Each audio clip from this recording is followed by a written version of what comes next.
Friends, कैसे हैं आप सब। उम्मीद है आप सब मस्त होंगे, पढ़ाई भी अच्छी चल रही होगी। तो आज हम लोग बीएससी फर्स्ट ईयर बॉटनी, जो कि बहुत ही इम्पोर्टेंट टॉपिक है इसका, उसको आज हम लोग डिस्कस करेंगे। क्रिप्टो गेम्स क्या होते हैं, इसका इंट्रोडक्शन और फुल डिटेल इसका पढ़ेंगे।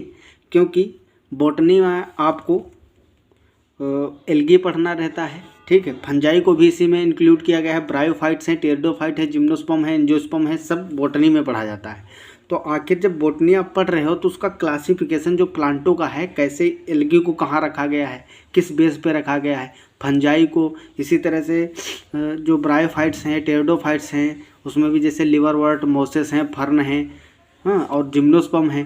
तो ये किस तरह से क्लासीफाई किया गया है और क्रिप्टो गेम्स क्या होते हैं, इससे रिलेटेड जो इवोल्यूशन के दृष्टि से देखा जाए प्लांटों को, इतने सारी कैटेगरी बनाई गई हैं। तो इस पे बेस 1 से 2 क्वेश्चन तो मिल ही जाते हैं। तो बहुत ही ज़्यादा टाइम नहीं लूँगा मैं, लगभग वही मान के चलो 20-25 मिनट में कंप्लीट हो जाएगा। तो टाइम भी कम लगेगा और 1 से 2 क्वेश्चन, 3 क्वेश्चन तक यहाँ से बन जाते हैं 100% पीएससी फर्स्ट ईयर बॉटनी में। तो इसको हम लोग समझते हैं। और आगे की जो एल्गी पढ़ोगे आप, ब्रायोफाइट पढ़ते हो, ठीक है, टेरिडोफाइट, जिम्नोस्पर्म, तो वो समझ में आता है। अब वहाँ लिखा होता है थैलोफाइट्स हैं। जब एल्गी पढ़ोगे तो उसमें पढ़ाया जाएगा जनरल कैरेक्टर में थैलोफाइट है, तो तुमको पता ही नहीं थैलोफाइट क्या होता है, ठीक है। फेनेरोगेम क्या है, ठीक है, क्रिप्टो गेम्स क्या है, तो इसके बारे में आज चर्चा करेंगे। Crypto games, the term crypto games from the Greek क्रिप्टोस, क्रिप्टोस means होता है हिडन, एंड गेमोस मीनिंग होता है इसका मैरिज, ठीक है, marriage. Was coined by 19th century botanists, जो 19th सेंचुरी थी, सन 1900 के दौरान, ठीक है, 1850 या 1880, ठीक है, सन 1800 से लेकर 1900 के बीच का जो समय था, उस टाइम के जो बोटनिस्ट थे, वनस्पति वैज्ञानिक थे, ठीक है, उन्होंने 19th century botanist for plant in which sexual reproduction was not apparent. In contrast in seed plants the reproductive organs are easily seen. जितने भी सीड प्लांट होते हैं, अब सीड प्लांट जिसमें सीड बनते हैं, ठीक है, सीड बेयरिंग प्लांट्स, जैसे एंजियोस्पर्म है, जिम्नोस्पर्म भी बनते हैं। लेकिन जिम्नोस्पर्म में कैसे होते हैं सीड, नेकेड सीड होते हैं, और एंजियोस्पर्म में सीड के ऊपर एक परत चढ़ी होती है, ठीक है, उनको हिंदी में आवृत बीजी, अनावृत बीजी भी बोलते हैं। तो सीड बियरिंग प्लांट्स जो थे, उनमें सेक्सुअल रिप्रोडक्टन या रिप्रोडक्टिव ऑर्गन्स जो थे, रिप्रोडक्टिव ऑर्गन्स क्लियरली विजिबल थे नेकेड आई से। अब जैसे इनफ्लोरेसेंस जो होता है, इनफ्लोरेसेंस पार्ट प्लांट का, जैसे अमरूद आप लोग देखे होंगे, अमरूद का पौधा, तो उसमें जब अमरूद आता है उसका इनफ्लोरेसेंस दिखता है ना, तो उसके रिप्रोडक्टिव पार्ट होते हैं फ्लावर, तो फ्लावर इजीली क्लियरली दिख जाते हैं। तो वही बताया गया है, in seed plants the reproductive organs are easily seen, the seed plant have been accordingly termed phanerogams. जो सीड बियरिंग प्लांट हैं उनको बोलते हैं फेनेरोगेम्स, और जिसमें सीड अब्सेंट है उसको बोलते हैं क्रिप्टोगेम्स, ठीक है, समझते रहना। From the Greek phaneros meaning visible, phanerogams जो है इनको बोलते हैं विजिबल सीड वाले प्लांट, ठीक है, इस ग्रुप में रखे जाएंगे। ग्रीक वर्ड है फेनेरोज से मिलकर बना हुआ है, फेनेरोज मीनिंग होती है विजिबल। ग्रैम्स मीन जानते होगे आप लोग क्या होता है गेम्स। Some other names such as thallophytes, lower plants and spore plants are also assign to the cryptogams. जो क्रिप्टो गेम्स हो, इसको थैलोफाइट्स भी बोल सकते हो या लोअर प्लांट। अब लोअर प्लांट क्यों बोलोगे, देखो अगर एवोल्यूशन की दृष्टि से देखा जाए तो एल्गी, फिर उसके बाद में एल्गी से एवोल्यूशन हुआ, ब्रायोफाइट्स आए, ब्रायोफाइट से टेरिडोफाइट आए, फिर जिम्नोस्पर्म, फिर एंजियोस्पर्म।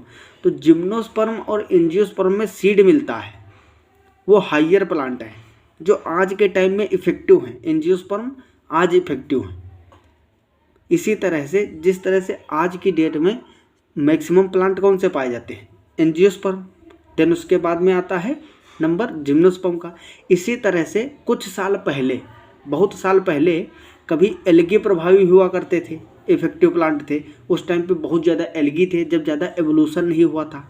फिर धीरे धीरे क्लाइमेट चेंज होता गया, जो कंडीशंस है, टेम्परेचर है, एटमॉस्फेयर में जो गैसें प्रेजेंट हैं, ये सब इन्वायरमेंट धीरे धीरे जब चेंज होता गया तो एल्गी के बाद में इवोल्यूशन हो गया। देखो इवोल्यूशन कैसे होता है, नेचुरल सिलेक्शन आप लोग पढ़े होंगे, जब प्रकृति चयन करती है जो ज़्यादा सक्सेसफुल होता है।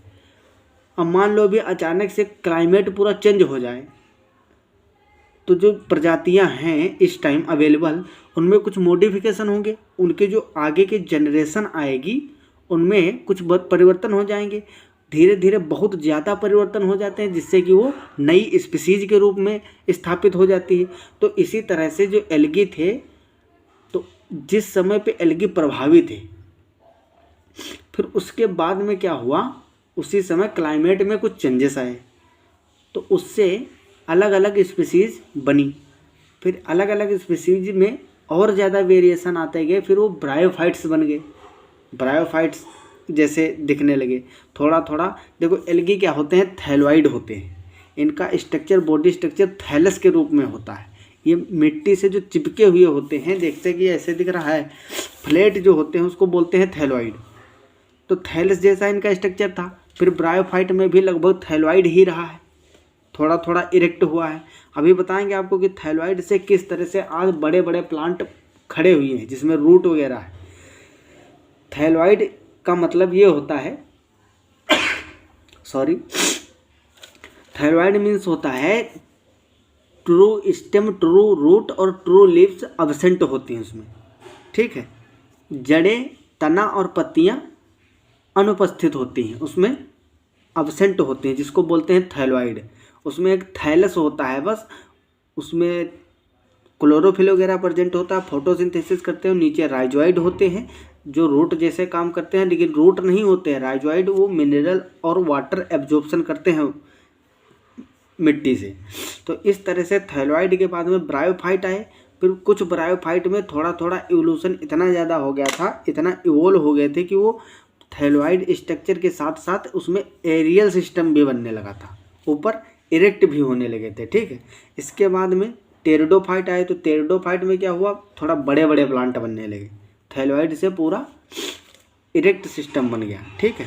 रूट का हल्का हल्का डेवलपमेंट चालू हो गया। फिर जिम्नोस्पर्म और एंजियोस्पर्म, आज की डेट में आप देखते ही हैं कि कैसे है प्लांट, हो नीचे जड़ें होती हैं ज़मीन के अंदर, मिट्टी के अंदर, और ऊपर बड़े से तने होते हैं और शाखाएं होती हैं, ठीक है। तो इस तरह से इवोल्यूशन हुआ।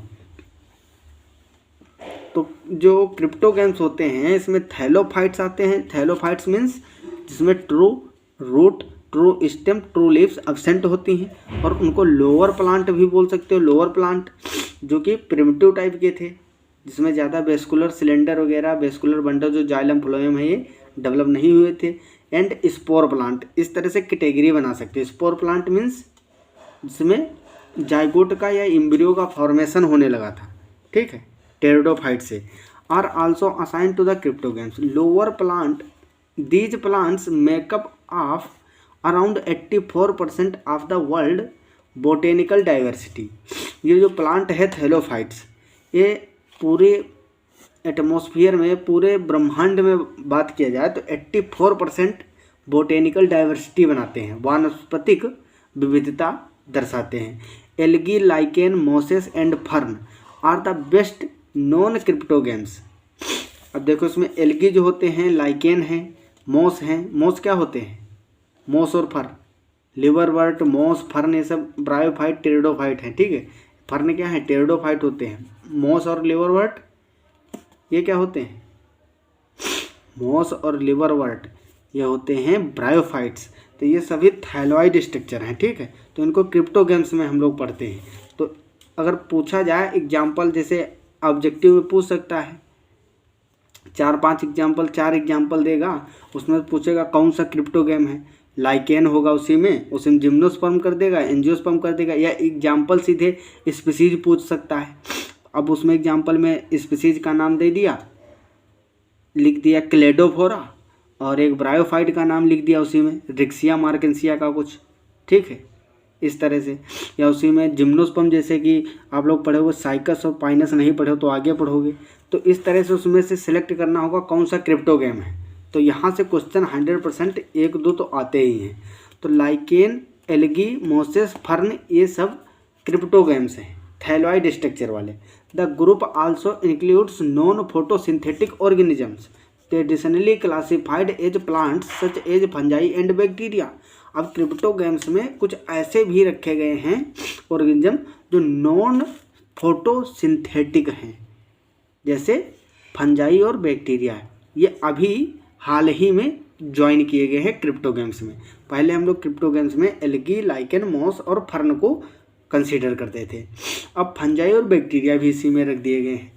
कैरोलस लीनियस के अकॉर्डिंग देखा जाए, Carolus Linnaeus recognized cryptogams as a group within the plant kingdom. He divided plants into 25 classes and cryptogamia is one of them. 25 class बनाए थे कैरोलस लीनियस ने, 25 क्लासों में प्लांट को डिवाइड किया था, उसमें से क्रिप्टोगेमिया एक था। The cryptogamia was further divided into 4 orders. देखो 25 क्लास बनाए थे कैरोलस लीनियस ने, प्लांटों को 25 क्लास में डिवाइड किया, उसमें से एक क्लास था क्रिप्टोगेमिया। अब इस क्रिप्टोगेमिया में भी कई सारे ऑर्डर्स थे, ठीक है, तो इसमें 4 ऑर्डर में डिवाइड किया था। पहला ऑर्डर था एल्गी, क्रिप्टोगेमिया का पहला ऑर्डर एल्गी। अच्छे से देखो, समझते रहना, कैरोलस लीनियस ने पूरे जो प्लांट थे, जितने भी प्रकार के प्लांट होते हैं जो फोटोसिंथेसिस करते हैं, एल्गी हो, फंजाई नहीं होते, ब्रायोफाइट है, टेरिडोफाइट, जिम्नोस्पर्म, जितने भी प्लांट हैं, इनको 25 क्लास में डिवाइड किया, 25 क्लासेस बनाई। इसमें से एक क्लास क्रिप्टोगेमिया भी था। कौन सा? क्रिप्टोगेमिया। बाकी 24 की हम भी बात नहीं कर रहे हैं, हम यहाँ क्रिप्टोगेम्स समझ रहे हैं, तो क्रिप्टोगेमिया देख रहे हैं कि सबसे पहले कैरोलस लीनियस ने क्रिप्टोगेम्स किसको बोला था। तो जो क्लास बनाए थे उसमें से एक था क्रिप्टोगेमिया। इसके 4 ऑर्डर थे। पहला था algae, which included algae, lichen. जो एल्गी था ऑर्डर, इसमें एल्गी और लाइकेन को रखा उन्होंने, एंड थैलोज, जैसे कि ब्रायोफाइट्स को रखा। तो 3 चीज़ें, एल्गी, लाइकेन, ब्रायोफाइट को एल्गी में रखे थे। दूसरा ऑर्डर था उनका म्यूसियाई जो था, which included Moses and leafy liverwort. ठीक है, तो दूसरा ऑर्डर जिसमें मॉस और लीफी लिवरवर्ट रखे गए। तीसरा था fungi, a group of non photosynthetic thallophytes and filices, ये चौथा ऑर्डर था, which included ferns and allies. ठीक है, एलाइल्स। तो इस तरह से कैरोलस लीनियस ने सभी जितने भी प्लांट हैं उनको 25 क्लासेस में डिवाइड किया। उसमें से एक क्लास क्रिप्टोगेमिया भी था, और क्रिप्टोगेमिया को फर्दर 4 ऑर्डर में डिवाइड किया, जिसमें से एल्गी, म्यूसी, फंजाई और फिलिसीज, ये 4 ऑर्डर थे। एल्गी में एल्गी, लाइकेन और थैलोस, जो थैलोफाइट्स, थैलॉइड स्ट्रक्चर वाले ब्रायोफाइट्स होते हैं उनको रखा। म्यूसियाई में मोसेस और लीफी लिवरवर्ट को रखा, और फंजाई एक ऑर्डर बनाया जिसमें नॉन फोटोसिंथेटिक, ठीक है, जो थैलोफाइट्स होते हैं थैलॉइड स्ट्रक्चर वाले, जिसको फंजाई भी कहते हैं ना आजकल हम लोग, तो फंजाई उन्होंने भी नाम दिया था, फंजाई ही ग्रुप। और चौथा ऑर्डर बनाया था फिलिसीज, जिसमें फर्न और एलाइज को इंक्लूड किया। Linnaeus system of classification was Holi artificial. For classification purpose he considered structure of flower more fundamental than vegetative characters। अब किस बेस पे उन्होंने ये क्लासिफिकेशन किया था कैरोलस लीनियस ने? तो उन्हें ज़्यादा महत्व दिया था इसको स्ट्रक्चर ऑफ फ्लावर। ठीक है, जो फ्लावर का स्ट्रक्चर था उसको ज़्यादा महत्व दिया था। अब जैसे कि ये 25 क्लास बनाए थे, अब जो क्रिप्टोगेमिया क्लास था इसमें तो फ्लावर वाले कोई है नहीं प्लांट, एल्गी, फंजाई जो हैं, फर्न हैं, मॉस हैं, इसमें कोई किसी प्रकार का फ्लावर तो आता नहीं है।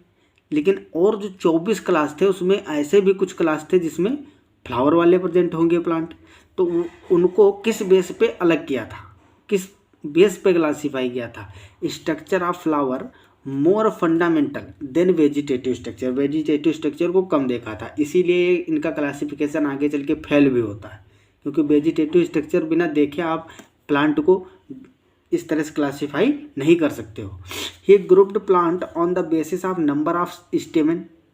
अब फ्लावर देखो, स्ट्रक्चर ऑफ फ्लावर, अब फ्लावर का स्ट्रक्चर आप लोग देखे होंगे तो उसमें जो है कार्पल होते हैं, स्टेमन होते हैं, कोरोला होता है, कैलिकिस होता है, ये सब होते हैं। तो उसके जो रिप्रोडक्टिव ऑर्गन्स है जैसे स्टेमन और कार्पेल्स, तो उसके नंबर के आधार पे डिवाइड किया प्लांटों को, जिसमें 4-4 जैसे कई सारे प्लांट हैं उसमें फ्लावर अलग अलग है, सब में फ्लावर में अलग अलग स्टेमन होंगे, नंबर अलग अलग होगा कार्पल्स और स्टेमन का, ठीक है। तो जिसमें मान लो 5-5 के होंगे, कुछ बहुत सारे पौधे जिसमें 5 स्टेमन होंगे, तो जितने 5 स्टेमन वाले फ्लावर थे उन प्लांटों को एक ग्रुप में कर दिया, जिसमें 4-4 स्टेमन वाले होंगे उनको एक में कर दिया, इस तरह से ग्रुप में बांटा। He grouped plant on the basis of number of stamen and carpels, their union and their presence or absence in the flower. इनकी यूनियन के अकॉर्डिंग 4-4 के स्टेमन वाले एक में, 5-5 वाले एक में, 10-10 स्टेमन वाले एक में, 2-2 स्टेमन वाले एक में, और इनके कुछ ऐसे भी प्लांट थे जिसमें स्टेमन और कार्पल्स अब्सेंट थे और कुछ में प्रेजेंट थे, तो इस तरह से क्लासीफाई किया। This system was easy to follow as when ever one of the 25 classes proposed by Linnaeus. In later system called natural system, plants were grouped according to their natural affinities. The first such system was that of A.L.D. Jussieu, जो juicy scientist थे, जूसियू, इन्होंने first time natural system दिया, ठीक है। Natural system में natural affinities जो plant की थी उनको देखा। He divided plants into 3 major groups, acotyledons, monocotyledons और डाइकोटिलिडन्स, ठीक। अब इसमें कैसे, इसमें सीड को देखा गया। ए कोटिलिडन जिसमें सीड अब्सेंट है, सीड ही नहीं है, ठीक है, और जिसमें सीड प्रेजेंट है उसमें भी 2 क्लास किए गए, मोनोकोटिलिडन और डाइकोटिलिडन, जिसमें एक दल होता है, जैसे कि गेहूं और चावल आप लोग देखे होंगे तो उसमें 2 पार्ट तो होते नहीं, एक ही होता है सिंपल। चना देखो, अरहर देखो, मसूर देखो, उड़द देखो, तो उसमें 2 भाग कर सकते हो आप, उसकी जो दाल होती है ना बीच से, तो वो डाइकोटिलिडन और मोनोकोटिलिडन जो गेहूँ है, ठीक है, और जौ होता है, राई, इस तरह से चावल है, मक्का है, इनको डिवाइड नहीं करते 2 पार्ट में सीड को इनके, तो इस तरह से मोनोकोटिलिडन और डाइकोटिलिडन बनाए। ए कोटिलिडन जिसमें किसी भी प्रकार के बीज ना हो, सीड अब्सेंट हो। तो ये साइंटिस्ट याद रखना, इन्होंने 3 मेजर ग्रुप बनाए, ए कोटिलिडन्स, मोनोकोटिलिडन्स और डाइकोटिलिडन्स। अब इसको देखते हैं। His acotyledons are the approximate equivalent of Linnaeus cryptogamia. अब जो ये साइंटिस्ट थे जूसी, इनका जो कोटिलिडन्स है, एकोटिलिडन्स ग्रुप, वो लगभग लीनियस के क्रिप्टोगेमिया के समान था। लीनियस ने जिन प्लांटों को क्रिप्टोगेमिया में रखा था उन प्लांटों को जूसी ने एकोटिलिडन्स में रखा, ठीक है। However most of the classification proposed during the first half of the 19th century, लगभग 1850 के लगभग, were inadequate so far as the classification of cryptogams was concerned. It was primarily due to insufficient information regarding the life histories of cryptogames. The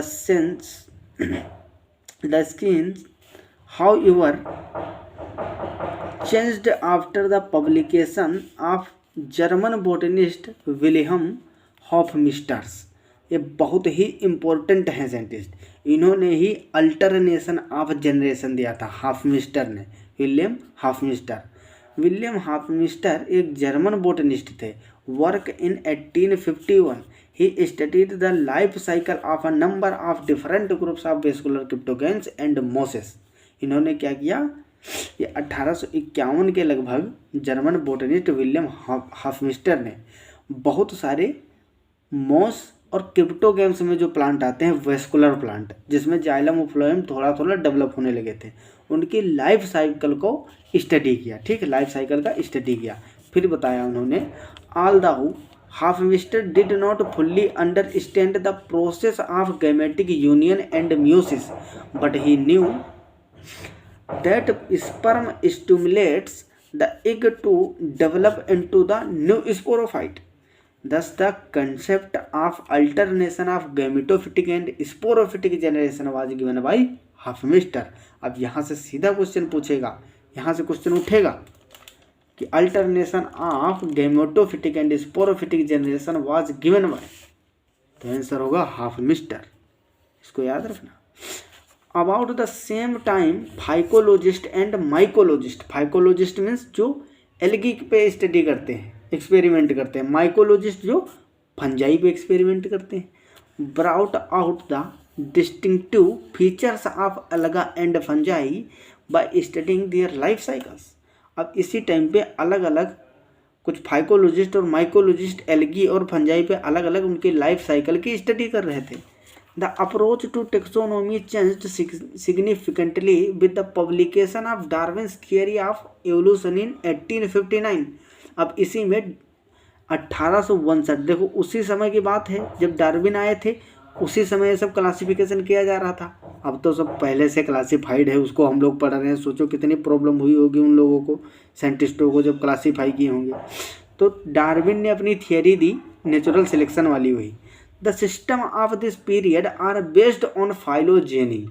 जो ये period था सन 1850 से 1880 के बीच का जो टाइम पीरियड था, उस समय डार्विन्स ने बताया the system of this period are based on phylogeny, मतलब जातिवृत्तता को भी क्लासिफिकेशन में इन्वॉल्व करो। इन्होंने इंक्लूड करने को बोला साइंटिस्टों से कि आप क्लासिफिकेशन में फाइलोजेनी भी देखिए कि जो जिस प्लांट को आप ग्रुप में रख रहे हो उसका जो उससे पहले की जनरेशन थी वो कहाँ से इवोल्व हुए हैं, उसके आधार पे भी करो क्लासिफिकेशन, उसको भी इन्वॉल्व करो। In which plants are arranged in an ascending series from the most primitive to the most advance. समझ में आ रहा होगा ना अच्छे से।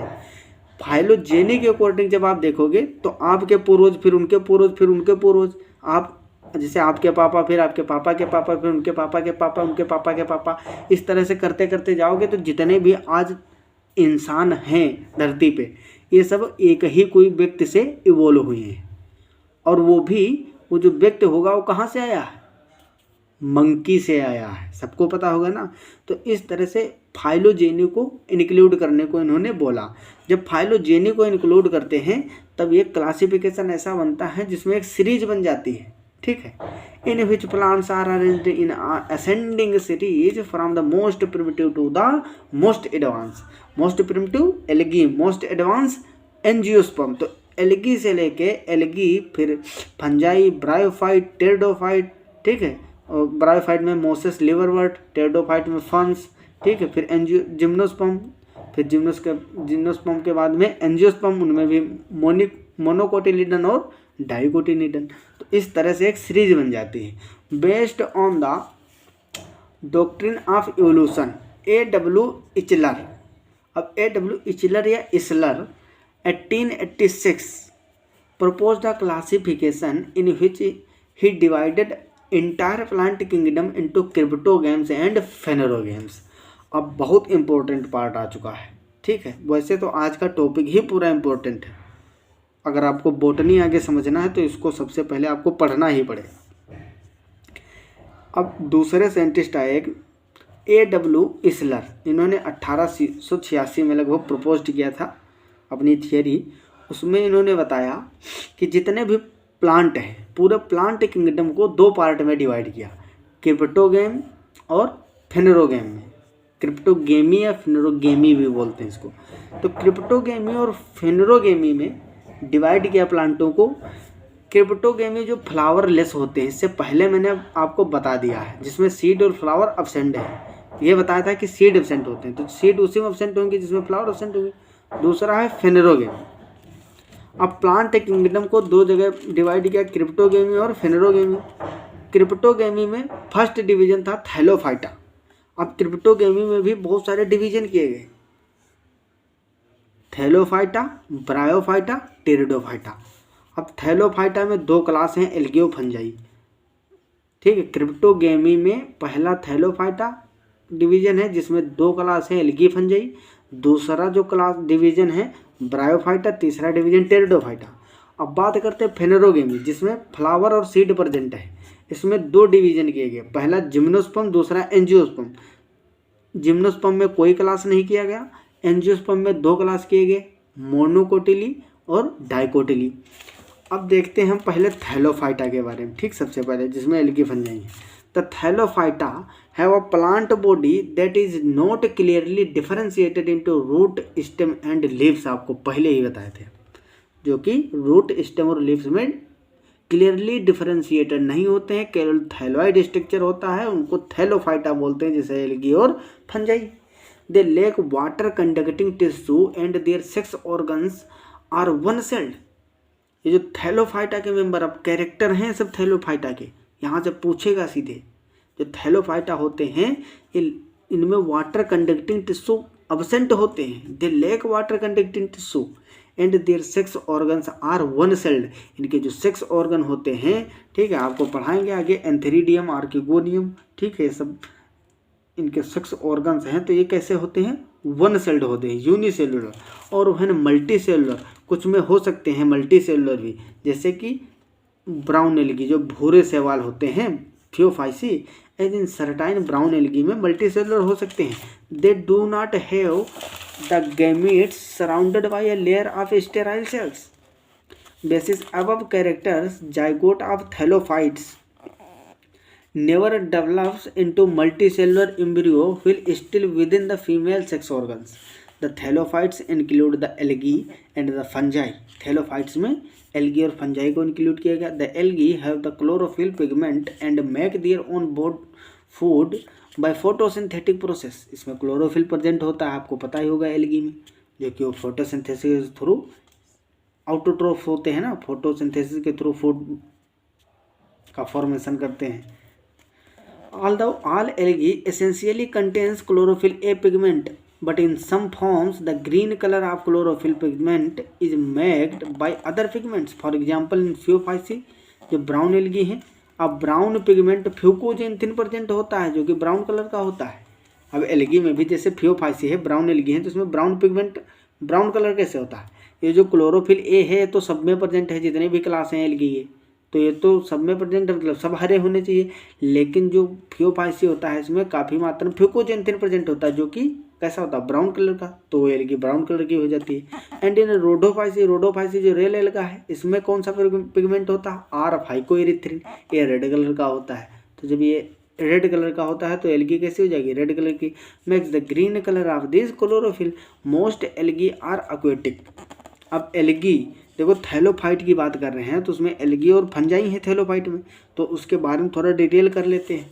तो जो एल्गी हैं, most algae are aquatic, they are either fresh water और मेराइन। ये एक्वेटिक होती हैं। अब उसमें से 2 प्रकार की एक्वेटिक, जैसे वाटर को अगर डिवाइड किया जाए तो 2 पार्ट में हम डिवाइड कर सकते हैं, एक फ्रेश वाटर, एक मेराइन वाटर या सेलाइन वाटर। फ्रेश वाटर जो तुम्हारे पोंड में है, ठीक है, पोंड है, लेक है, रिवर है, झरने हैं, वही झरने, झील और नदी जिसको बोलते हो आप, इसमें इसको फ्रेश वाटर बोलते हैं। और मेराइन वाटर जो होता है या ओशियन वाटर होता है या सी वाटर, जिसको समुद्री पानी जो होता है, उसको हम अलग स्टडी करते हैं उनकी। तो जो फ्रेश वाटर में प्रेजेंट होगी उसको फ्रेश वाटर एल्गी बोलते हैं, और जो मेराइन में है उसको मेराइन एक्वेटिक एल्गी बोलते हैं, ठीक है। अब फ्रेश वाटर में भी 2 टाइप होते हैं।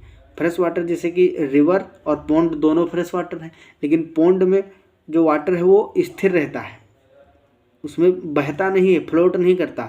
और रिवर में पानी जो वाटर होता है फ्लोट करता है। तो इसमें भी 2 डिवीजन हो जाएंगे, एक स्टैंडिंग वाटर और एक फ्लोटिंग वाटर वाला। तो इस तरह से वो तो खैर लिम्नोलॉजी या मेराइन बायोलॉजी के पार्ट है। तो इसमें देख लो, जो जितनी भी एल्गी होती हैं, most of the algae are aquatic, they are either fresh water और marine oceans. Fresh water forms are unicellular. जो फ्रेश वाटर में एल्गी प्रेजेंट होगी वो यूनिसेलुलर हो सकती हैं, फिलामेंटस, कॉलोनियल और heterotrichous. Some marine algae are large consumptions and complex. Ulva Laminaria Sargassum. Ulva जो होता है लगभग 100 मीटर के ऊपर होता है, ठीक है, अल्वा याद रखना, बहुत ही लंबा होता है। तो अल्वा शैवाल है, एक एल्गी है, लेमिनेरिया है, सरगासम है। ये सब एग्जाम्पल दिए हैं। अब हम थैलोफाइटम जो दूसरा ग्रुप है, क्लास बनाए थे, फंजाई, इसके बारे में देखते हैं। The fungi are achlorophyllous heterotrophic organism.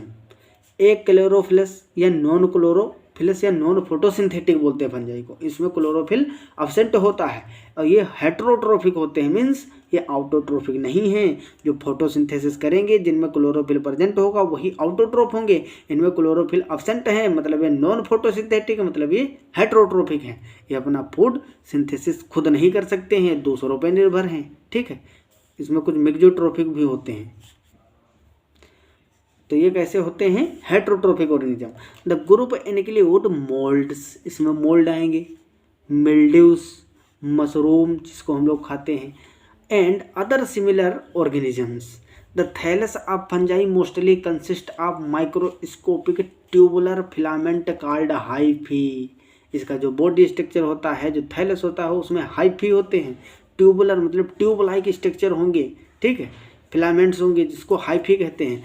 And the mass of filaments constituting the thallus is called mycelium, except for a few fungi such as myxomycetes.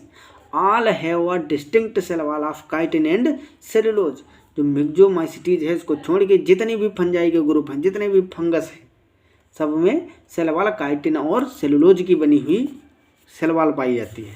Fungi derive their nutrition from dead और DK organic material.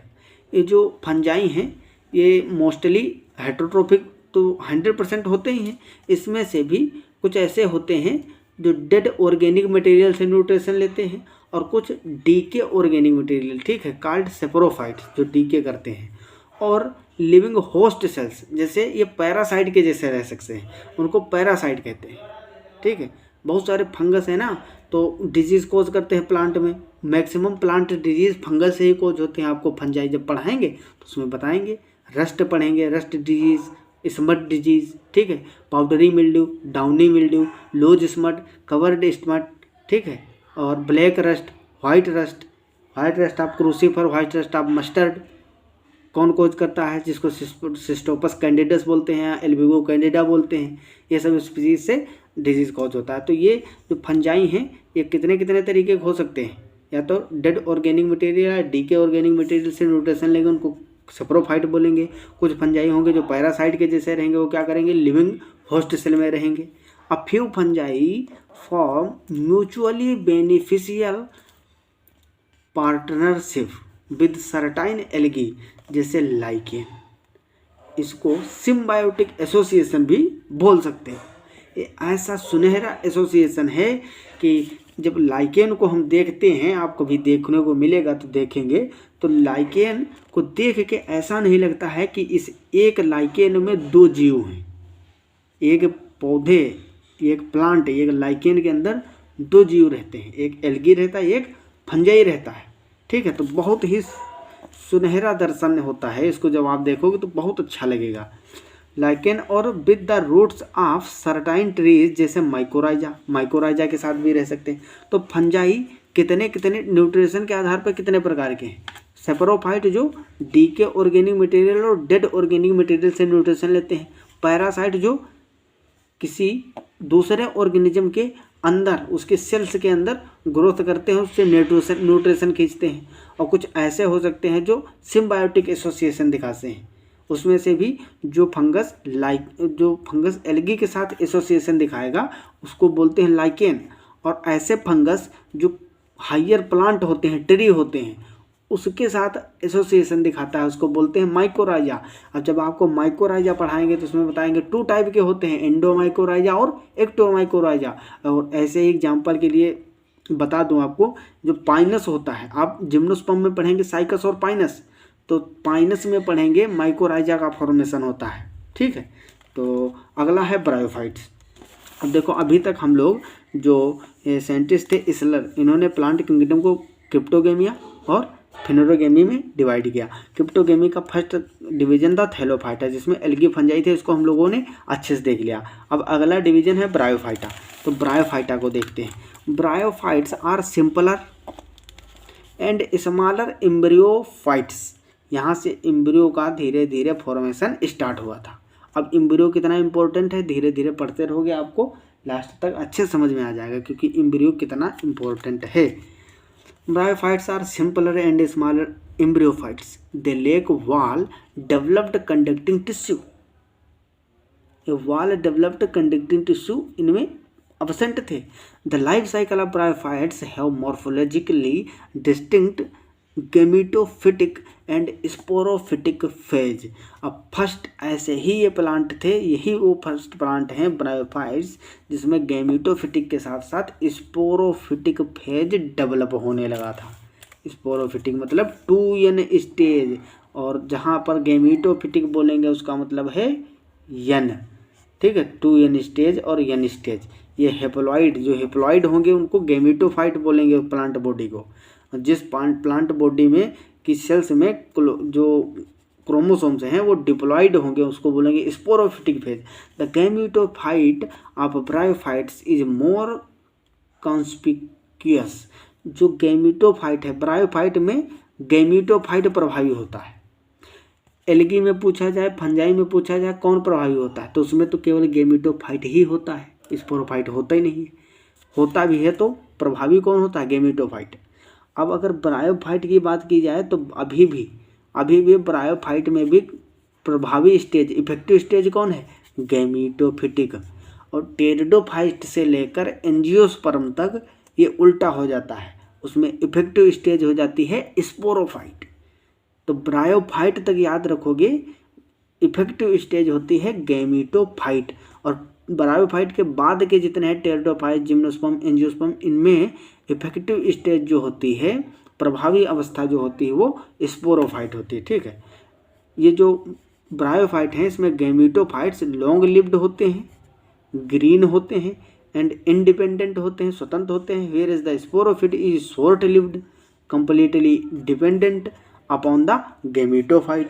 आप इसमें पढ़ेंगे, जब आप bryophyte पढ़ेंगे तो आपको बताया जाएगा कि जो गेमिटोफिटिक प्लांट होता है ब्रायोफाइट का, उसके ऊपर निर्भर करता है कौन, स्पोरोफाइट। स्पोरोफाइट जो होता है शॉर्ट लिव्ड होता है और ये अटैच रहता है गेमिटोफाइट से, गेमिटोफाइट से न्यूट्रिशन खींचता है। तो इसमें इफेक्टिव स्टेज है गेमिटोफाइट। इसको याद रखेंगे, क्वेश्चन यहाँ से 1 नंबर कॉम्पिटिटिव एग्जाम में भी पूछा जाता है 1-2 क्वेश्चन, और आपके बीएससी में भी पूछे जाते हैं। The gametophyte is प्रोस्टेरेट।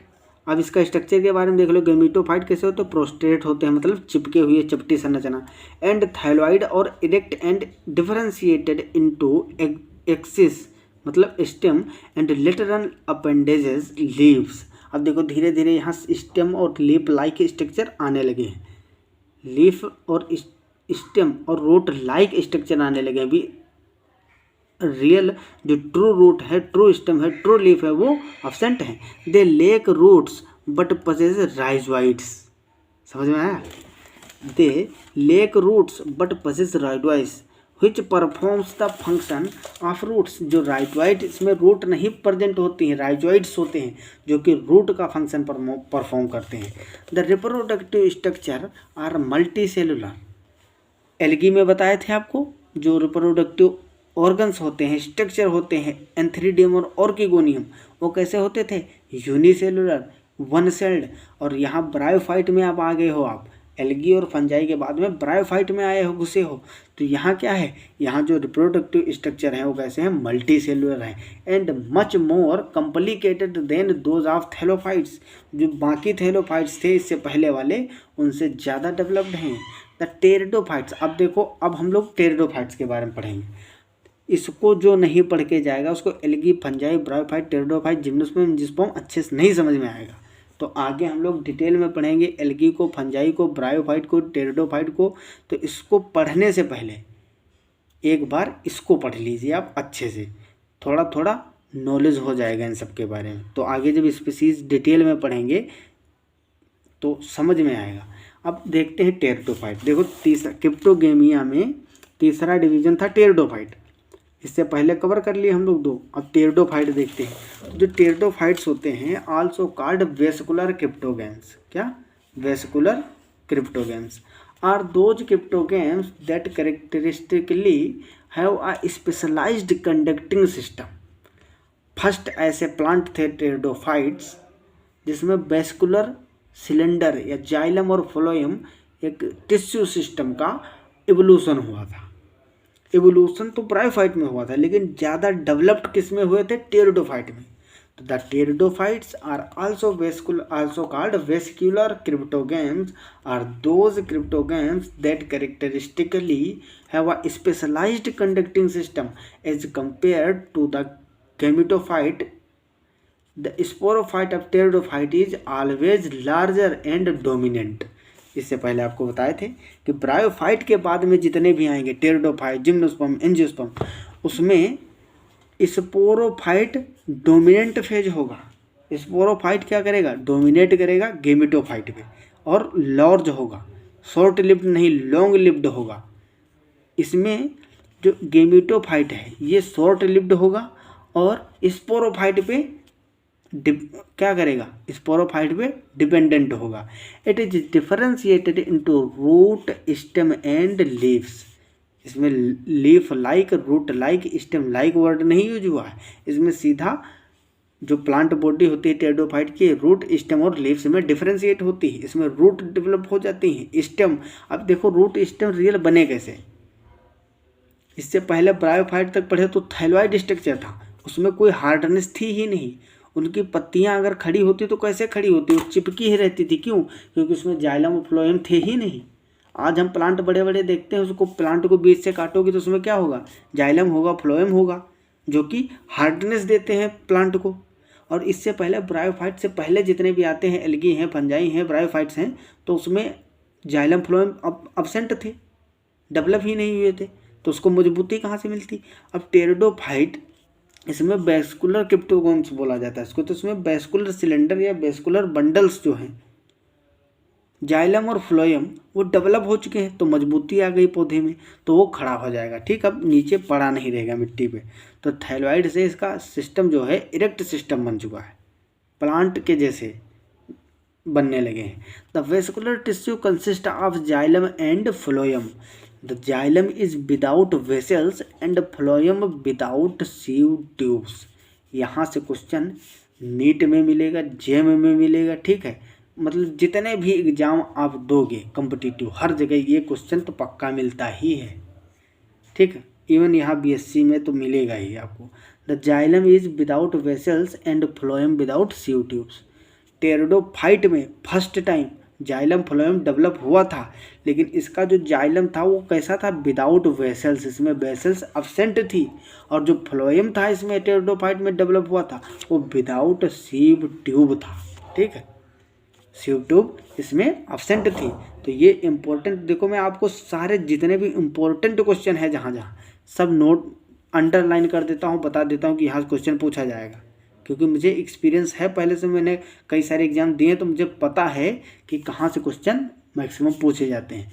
The xylem is without vessels and phloem without sieve tubes. ठीक है, तो इसको जरूर याद रखेंगे।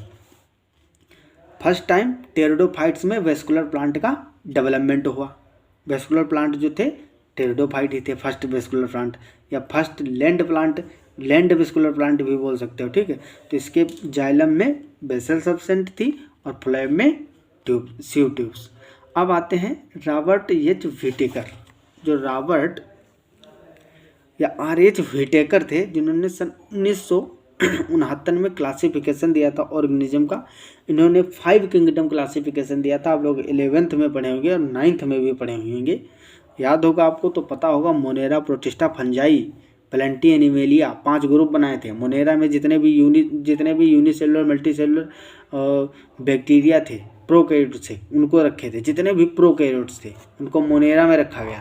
प्रोटिस्टा में यूनिसेलुलर यूकैरियोट रखे गए, फंजाई में और प्लांटी में और एनिमेलिया में इसमें मल्टी सेलुलर यूकैरियोट थे।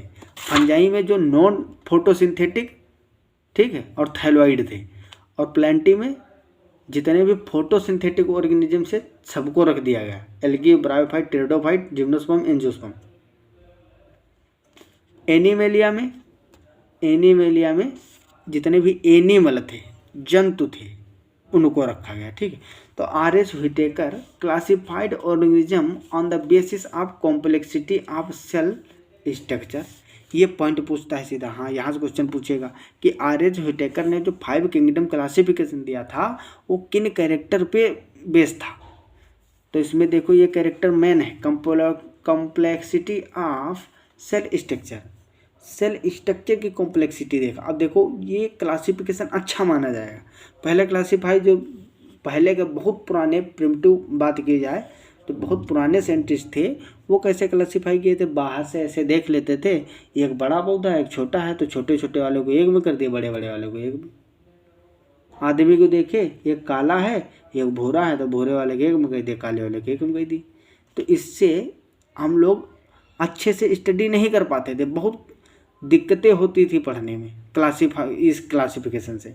और जो R.H. व्हिटेकर थे उन्होंने डायरेक्ट सेल लेवल पे जाके किया, कॉम्प्लेक्सिटी ऑफ सेल स्ट्रक्चर को देखा, बॉडी ऑर्गेनाइजेशन को देखा, किस तरह से इनका बॉडी ऑर्गेनाइजेशन है, टिश्यू सिस्टम है या मतलब टिश्यू से मिले हैं या सेलुलर ऑर्गेनिज्म है, टिश्यू लेवल है, टिश्यू सिस्टम है, ऑर्गन सिस्टम है, किस तरह से बने हैं, ऑर्गेनाइजेशन क्या है बॉडी का, ठीक है, सेलुलर लेवल क्या है कैसा है, इसके बेस पे क्लासिफिकेशन की।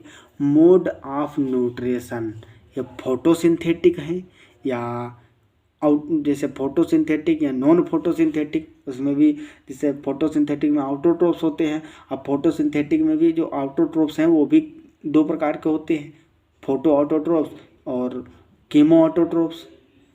इस तरह से न्यूट्रिशन को, मोड ऑफ न्यूट्रिशन को भी बेस मान के इन्होंने 5 किंगडम क्लासिफिकेशन दिया। He recognized 5 kingdoms in the biological world. पहला था मोनेरा, प्रोटिस्टा, फंजाई और प्लांटिक और animalia. He placed all prokaryotes, bacteria, blue green algae in the kingdom monera. Kingdom monera में इन्होंने जितने भी प्रोकैरियोट्स थे उनको रख दिया, बैक्टीरिया और ब्लू ग्रीन एल्गी को।